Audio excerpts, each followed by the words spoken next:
কুমকুমের জীবনের নতুন অধ্যায়। কুমকুম চরিত্রটা দর্শকেরা প্রচণ্ড পছন্দ করছে।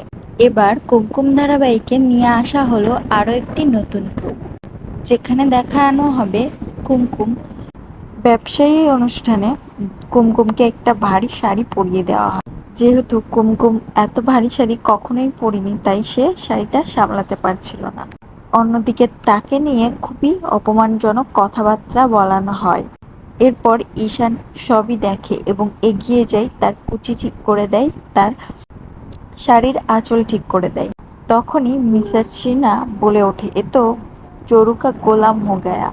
তখন ঈশান প্রতিবাদ জানায়, আমি তো ওর স্বামী, আমি যদি ওর পাশে না দাঁড়াই কে দাঁড়াবে? এবং বাড়ির সকলেই সেটা দেখে খুবই অবাক হয়ে যায় এবং ঈশানের মা সে আরো রেগে যায়।